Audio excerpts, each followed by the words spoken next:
We are constantly inundated with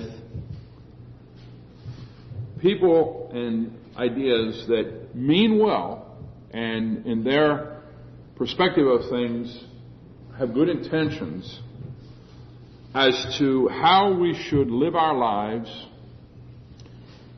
and how a good Christian lives. And you're going to say, well, what's that got to do with Genesis chapter 14? I'd like to start by bringing the attention to chapter 14, verse 21, and then, if we can, back up and look at this passage. Now, this is a very familiar passage, I'm sure, to every one of us, because we have the reference to Melchizedek here.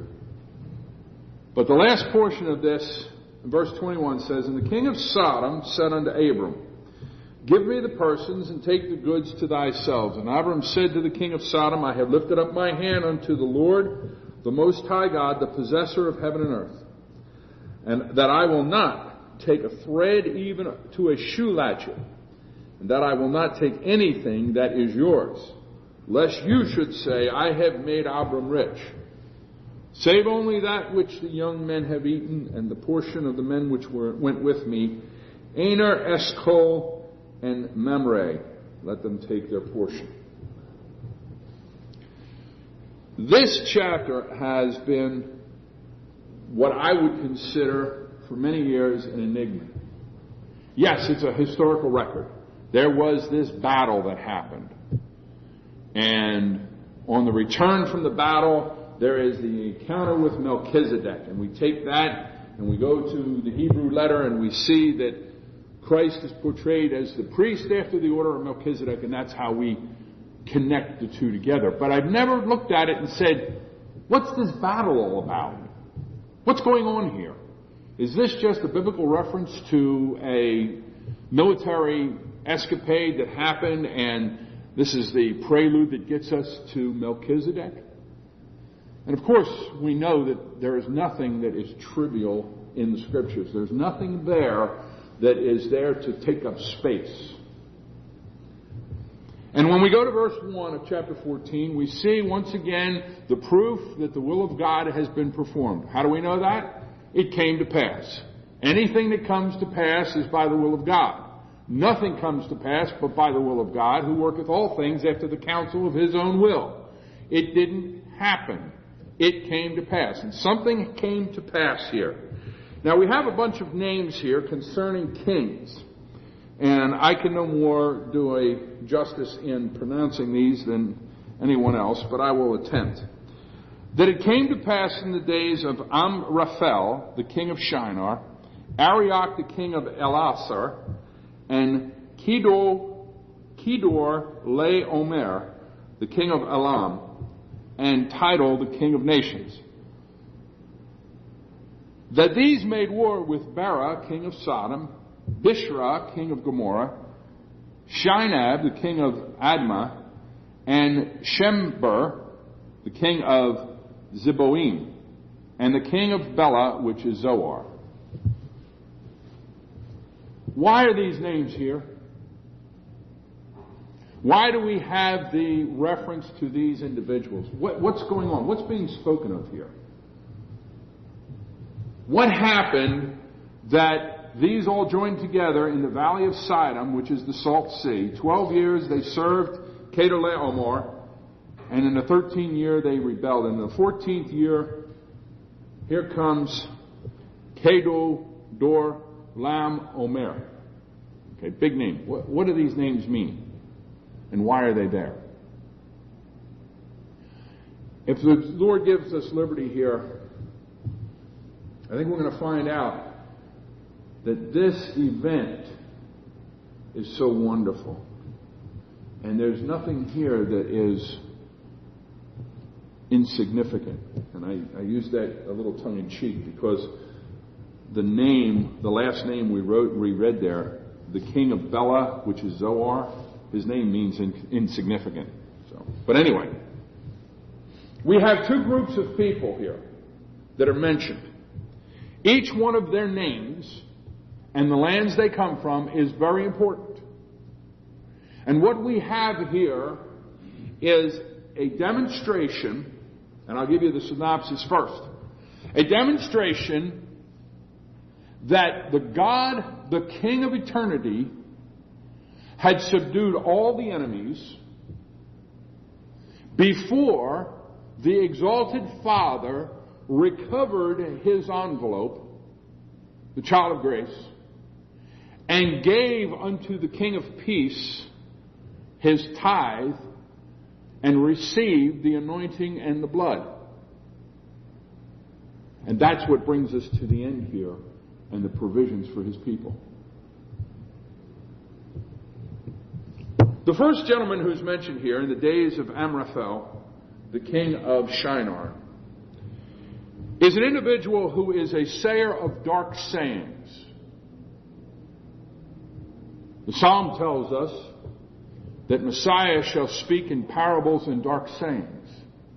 And when Jesus spoke the parable of the sower and the seed, the disciples came to him and said, "Why are you speaking in parables?" And he said, "It's fulfillment of the prophecy." So right away we know that this individual, a sayer of dark sayings, is a reference to Christ.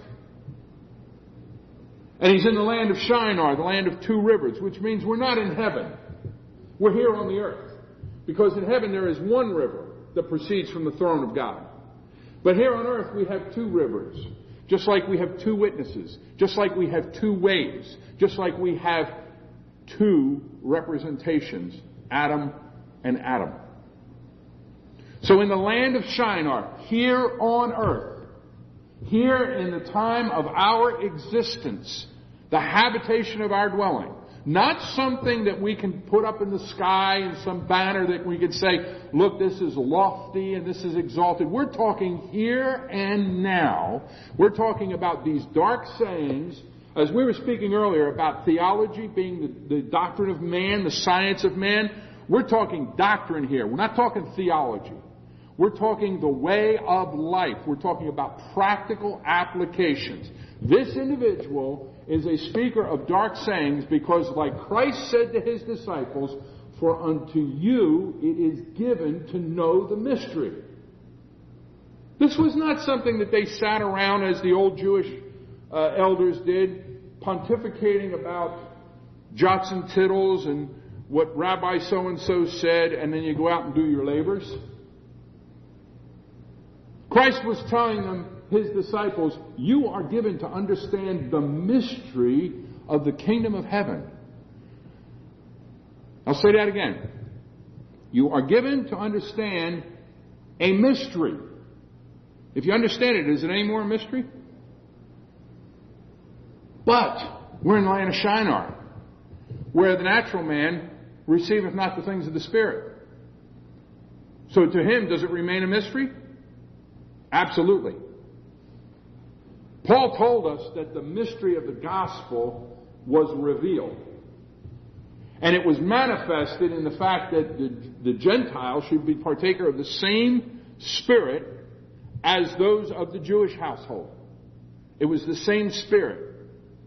And this is the mystery that is spoken of in the Revelation, where it said when the sound of the seventh came, the seventh angel, the mystery of God was finished. It had been made manifest. It had been revealed, that which had been hid from the beginning of the world.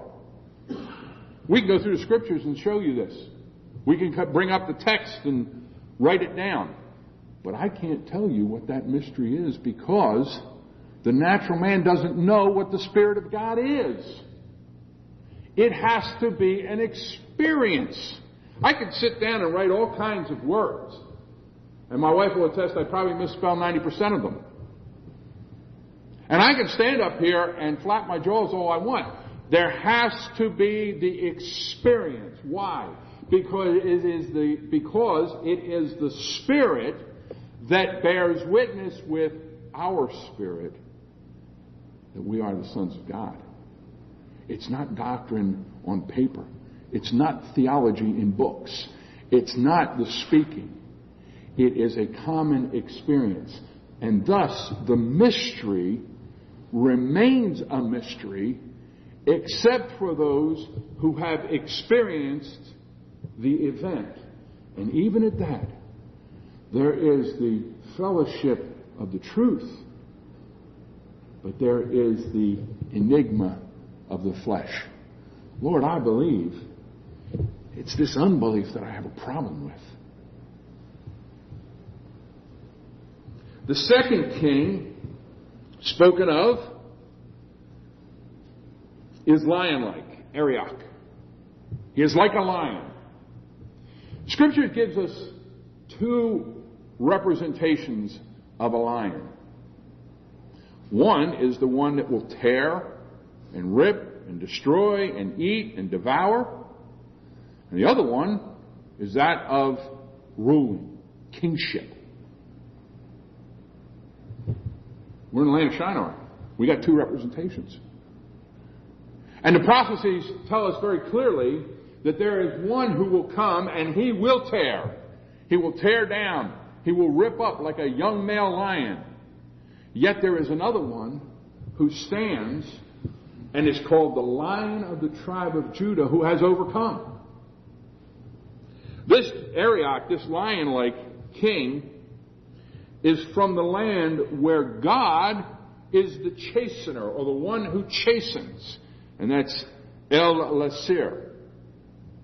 God is the chastener. Why does God chasten? Scriptures tell us, whom the Lord loveth, them also he chasteneth. Does God chasten the wicked? Then he treats his bastards. Why? Because they are of the father, the devil.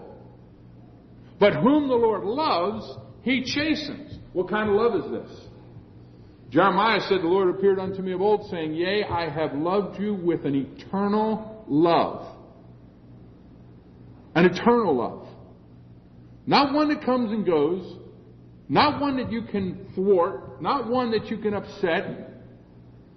Because there's nothing that can separate one who is a child of grace, of a common household, having the common experience, having the Spirit within which testifies that you are a child of grace. Nothing can separate that child of grace from the eternal love, and it is the eternal love of God that chastens his people. Going back to the land of Shinar. Is God chastening his people after the tabernacle of this dwelling is dissolved? And we have the tabernacle not made with hands, it's eternal in the heavens? There is no reason for it. The chastening of the Lord proves the faith within and shows the corruption of the flesh. It shows me my weakness, it shows me my frailties, and it shows me his love, if indeed I am not deceived. But this one who is a lion, like a lion, is chastening because of the love of the Father for the children. And he stands as the one who rules for the exact same purpose. When we go to the Revelation, John said, I saw this book. And the one that sat on the throne had this book, and it had seals on it. It was written within and without. And there was no one in heaven, no man in heaven, no man on earth, neither under the earth, that was able to open the book. And I wept much, because no man was found worthy. We can't emphasize that more. Adam is not worthy. Adam cannot attain unto it. And one of the elders said to me, Do not weep, because, behold, the Lion of the tribe of Judah, the root of David, hath prevailed to open the book and to loose the seals thereof. Why did he do that? For the love of the brethren. This one who is lion-like is from the land where God chastens his people because he loves them. Then we come to this next gentleman, Kedor Omer, king of Elam. That word there, and as many times as I try to say it, I mispronounce it, means a handful of sheaves. A handful of stalks, shall we say. A handful of sheaves. Now, someone might look at this in our Adamic pessimistic way and say, is that all? Just a handful? This takes us back to Leviticus chapter 23, where we go to the feasts of the Lord. And on the 17th day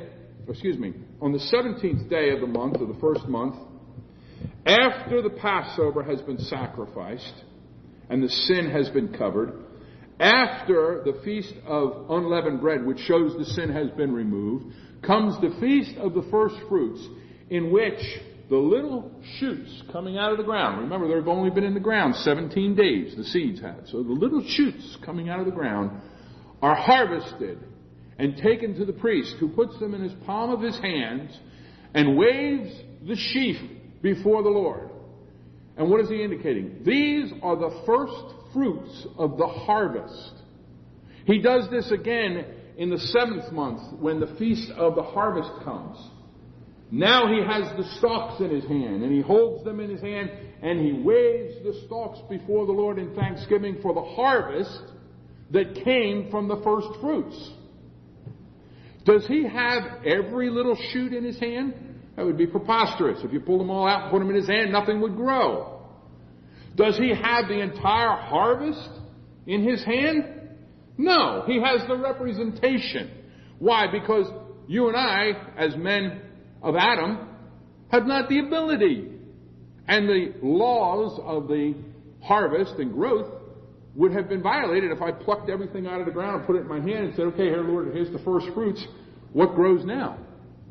But it's representative of the truth. Now, our pessimism is changed when we consider the palm of the King of Olam, which name means the King of Eternity, who has the name of every one of his children engraved in the palm of his hand. How big is that hand? Who has every child dwelling in the security of the palm of his hand. For it is a sure and is a secure place. So we're not looking at the fact that is that all he has is a handful.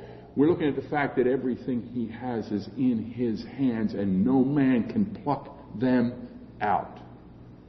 This individual, the King of Eternity, goes to war having his children in the palm of his hand, and no man can pluck them out. And who is there with him? Tidal, the King of the nations. The name Tidal means the great Son. The great Son, the King of the nations. Lord, let us now, thy servant, depart in peace, for mine eyes have seen thy salvation. A light to lighten the Gentiles and the glory of thy people Israel. The great Son is the King of all nations.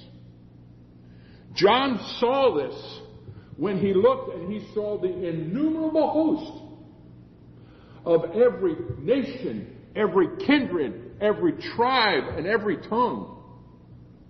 As the Lord said to Nicodemus, God so loved the world, not the Jew only, but there's the mystery again. The Gentile also, the nations. Is this universalism? It is when you consider it's not the Jew only, for he is not a Jew who is one outwardly, but he is a Jew who is one inwardly. And when the Gentiles, who have not the law, do those things that are contained in the law, they show that they are part of the new covenant, having the law written upon their hearts and the Spirit given unto them, which causes them to walk after the statutes of God. Here, next to the one who has the names written, engraved in the palm of his hand, is the great Son, who is the Redeemer of every nation, every kindred, every tribe, and every tongue. These are not 5 kings going out in their armor to do battle. This is the Lord of glory. This is the King of all eternity. This is the tribe. This is the Lion of the tribe of Judah who has overcome the world. This is the one who speaks in dark sayings and says, my words are not for you. You cannot hear them, but unto you it is given to know the mystery of the experience of the Spirit within. Now these made war, and you can imagine what these next people represent, can you? For Bera means the son of evil. Tips it off right there, doesn't it? And he is the king of Sodom, which means burning. The son of evil is the ruler of the burning. Now we have an individual in the scriptures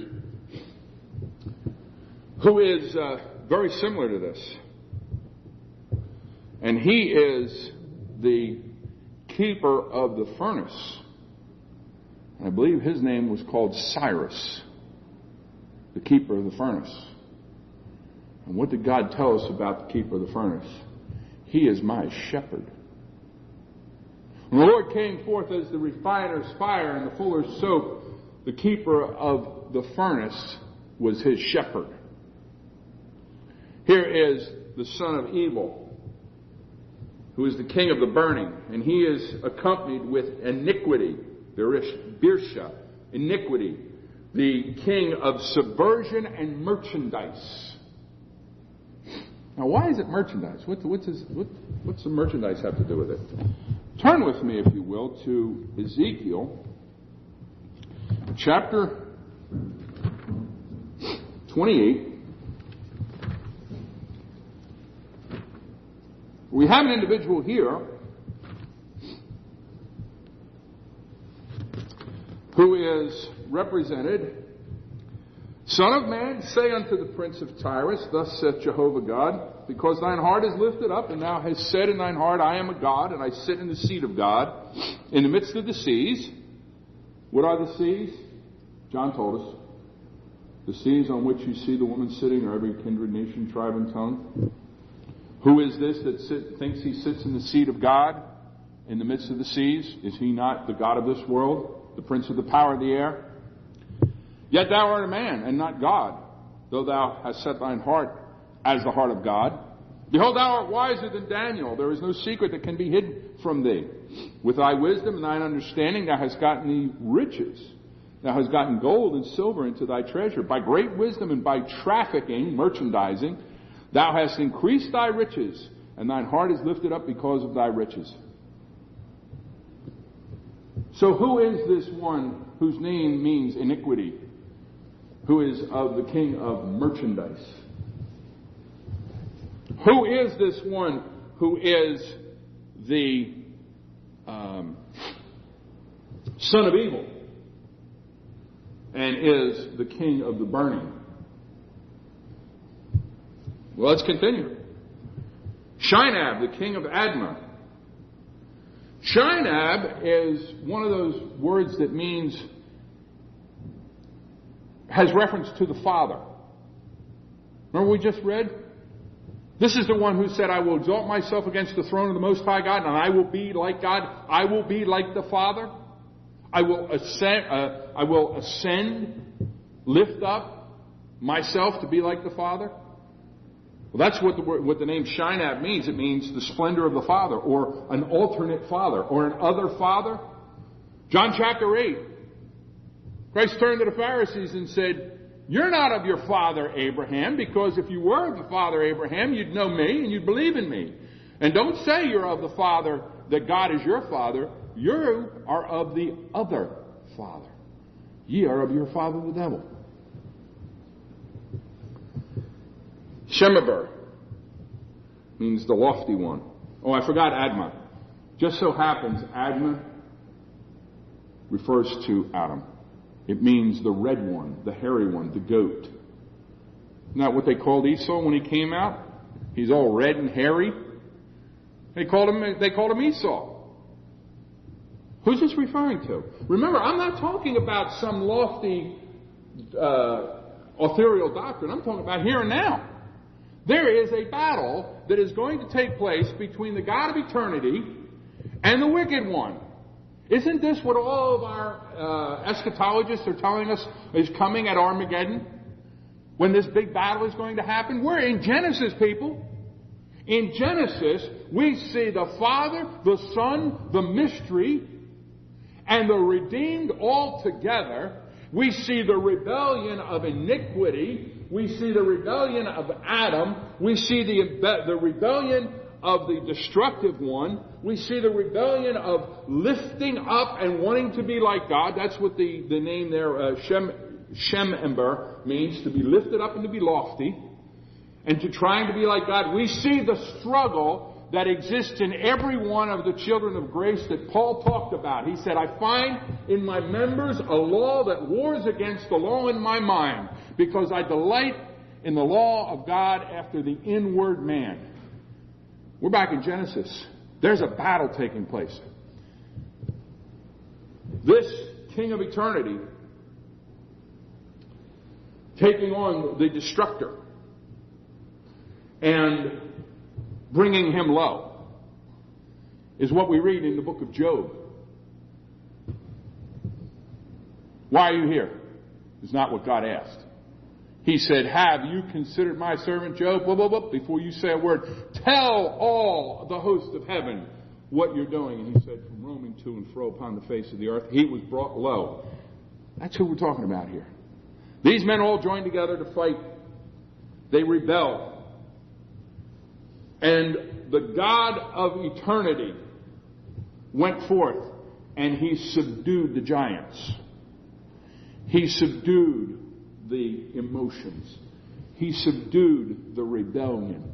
He brought down, and that's what all these names mean. And he brought down the fear and the dread and the anguish and subjugated them all. Now we have a group of people that are from Sodom and Gomorrah, and they ran into a bunch of tar pits. I bring this up because I just want to make a point here. We're talking about a military engagement that actually took place. I'm not one that's going to tell you that this is some story that somebody made up. This is a military engagement that took place. These are men that are defending their homeland, because they said these slime pits are right by Sodom and Gomorrah. So it's not like they didn't grow up knowing they were there. What caused them to take a military action and go in and get stuck in the tar pits? Who directs the hand of the wicked? Who directs the hand and feet of the righteous? Who is it that David said, thou hast taught my hand to war? Who sent these individuals into the slime pits, into the tar pits, and caused them to get caught? Our God. There is nothing that happens that is out of his command and complete control. These men that went into the tar pits, some fell there, some escaped into the mountains, and the ones that escaped into the mountains took the goods of Sodom and Gomorrah. They took the goods of the merchandising of the burning and their victuals, and they went their way, and they took Lot, Abram's brother. Now, here comes the exalted father. That's what Abram's name means, the exalted father. And the exalted father goes after those that stole Lot. We read on and we find out that he says, I will not take a thread or even a shoe latchet from you. I don't need it. I don't want it, lest you rise up and say, you made the exalted father rich. Your possessions mean nothing to me. Lot meant something to him. Now, a man comes and he explains what happened. That they took his brother captive. Verse 14, and when Abram heard that his brother, which is actually his nephew, was taken captive, he armed and trained his servants, born in his house, 318, and pursued after them to the judge.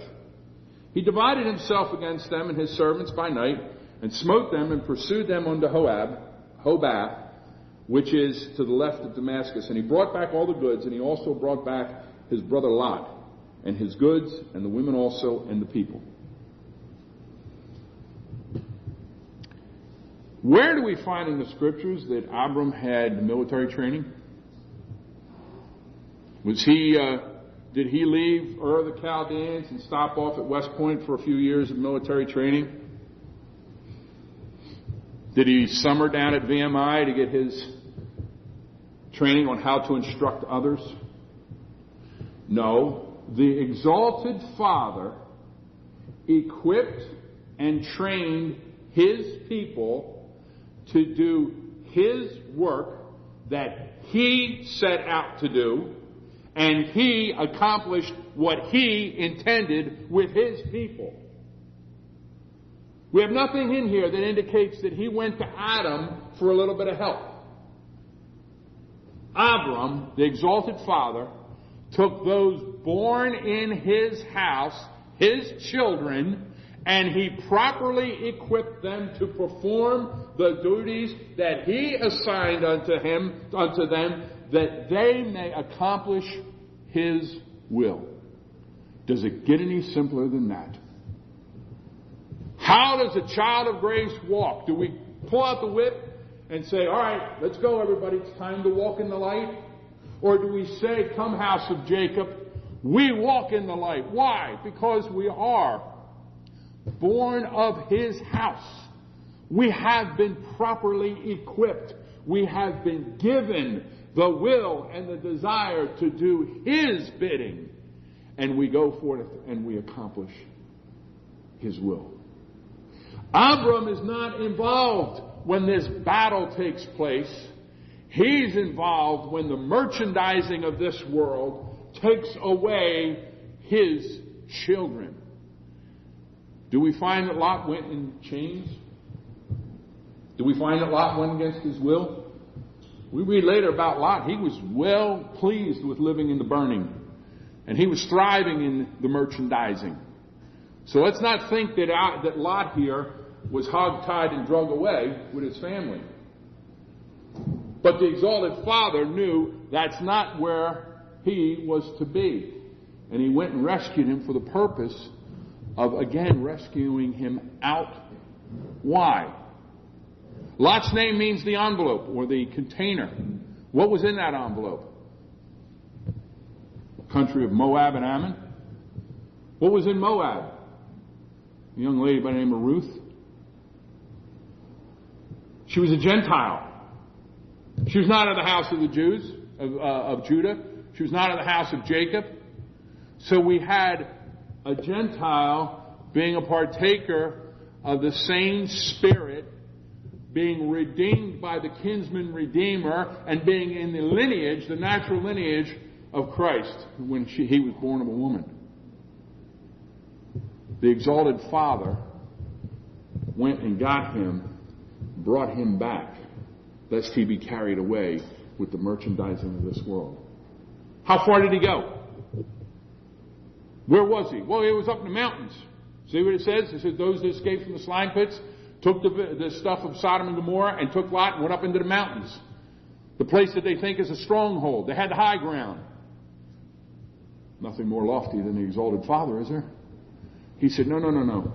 You will not trust in the security of the mountains. You will not live on the merchandising. You're going to come back here because there's a job I have for you. There's a task I have for you. Do you think Abraham went to Lot and said, listen, Lot, I know that in the future an angel is going to come and he's going to take you out so we can destroy that land. Sodom and Gomorrah would be, fire and brimstone and all that kind of stuff. So I know that's going to happen, so I have to go get you and bring you back here. Isn't that exactly what people say God's predestination is? Because He knew something was going to happen, therefore He made His plans.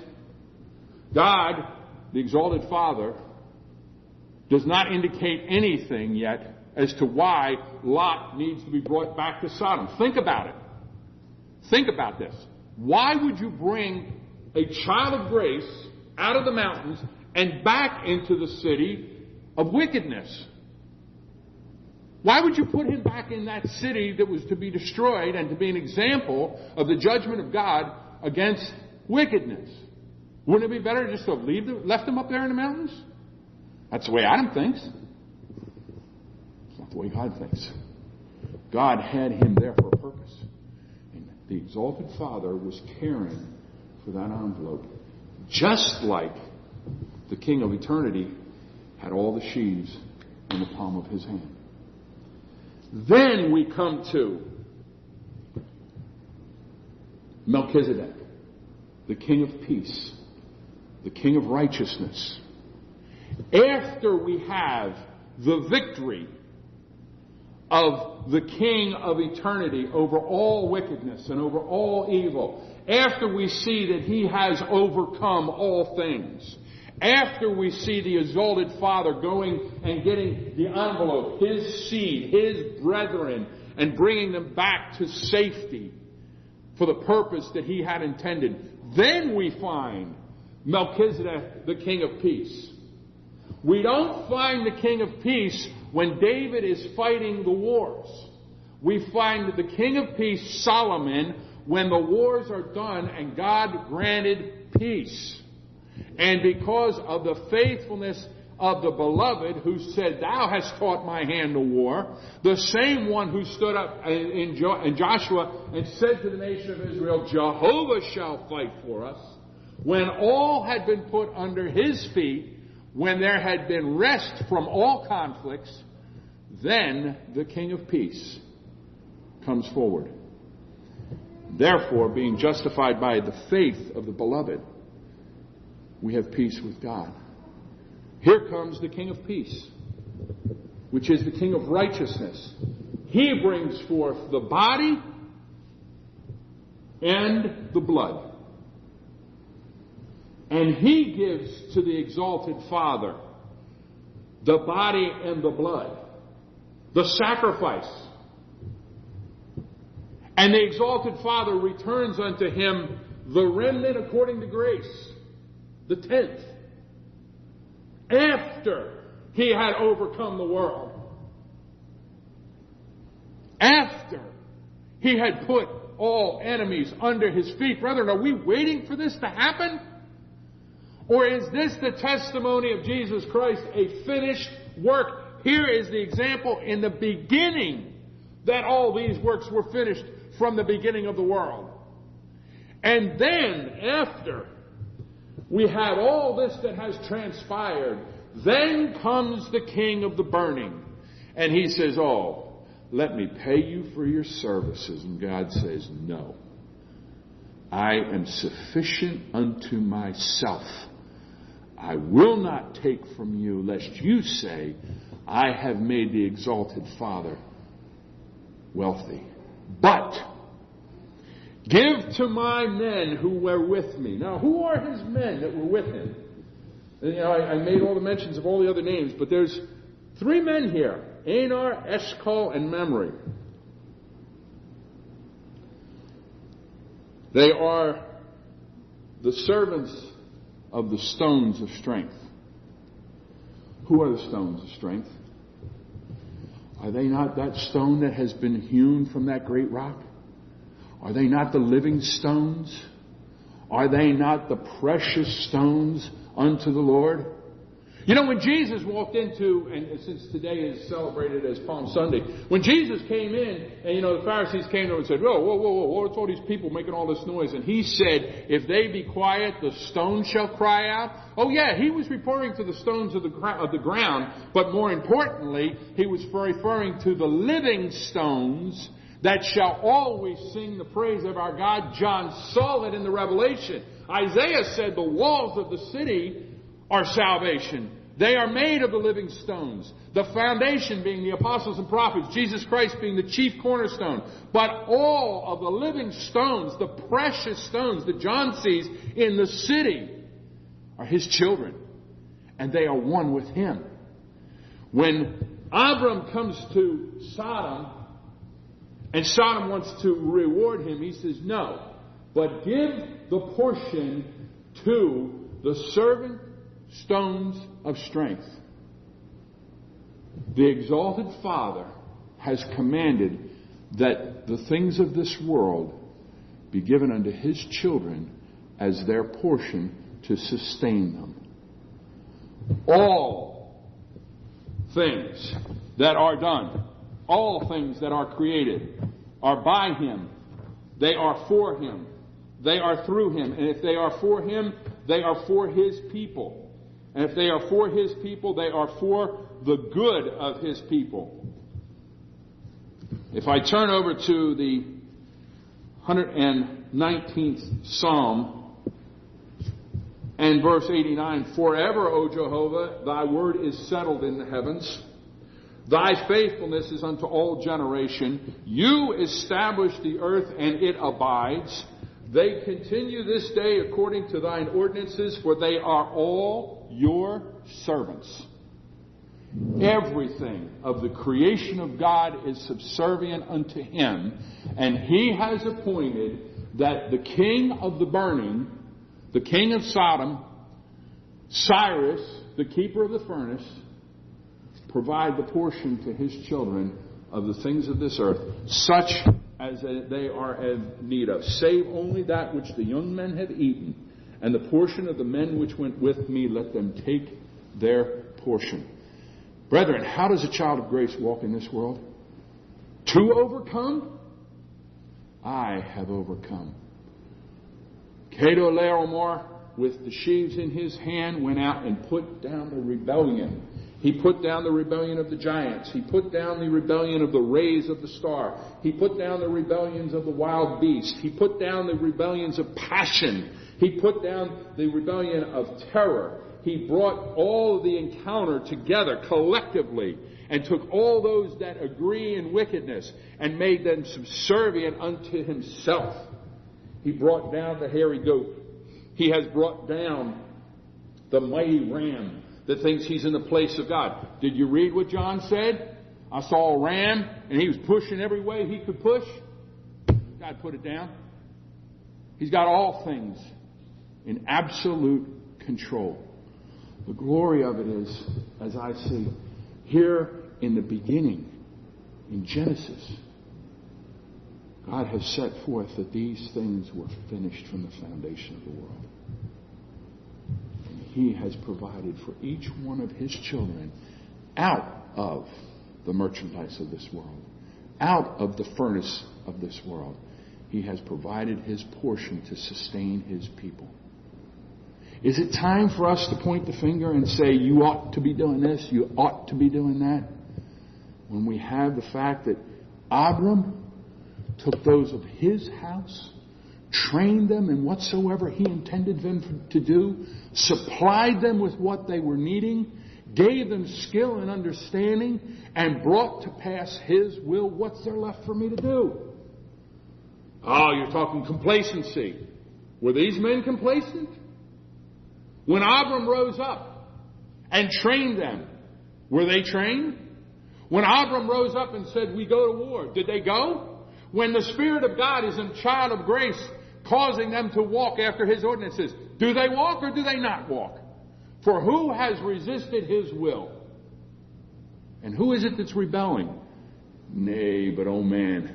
What do you think you're talking about? Has not the potter power over the same lump to make them for what he wants and what he needs? Is there complacency, or is there the fact that the people of Abram were made willing in the day of his power to perform his will and to accomplish that which he intended?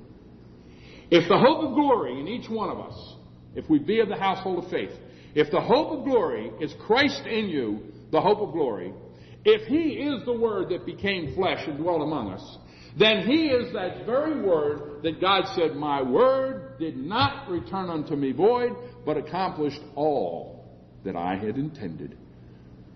Therefore he is seated at the right hand of the Father. Therefore we have the testimony of the finished work. For years I confess unto you, this passage meant nothing, and I don't know if there's anything that I have presented that is truth, but I know this: there's great beauty in the fact that God showed from the beginning that the rebellion was put down. We're not looking for the armies of Israel, the armies of the Arabs, the armies of whomever. We're looking at the fact that God put them all under his feet. And he's seated on the right hand, and he's seated on the throne. He's finished his work. And he is in control and command of all things. May the Spirit give us understanding and give us comfort in the truth that is presented. Let's pray. Heavenly Father, we pray that your Spirit has given us liberty of understanding and truth. and has given us to rejoice in the things that you have done. We confess, Lord, that we look to the things that we might do, the things that we think are right. And we constantly want to lift our hands up to you and present our works. But we hope the Spirit has made us thankful that you have completed all these things, that you have not called on your children to assist you in any way, but that you have accomplished all these things for your glory and for your honor. We pray your Spirit would give us meditation upon these things and open the truth up to us. Give us a comfort and understanding. For it's in your name we pray. Amen.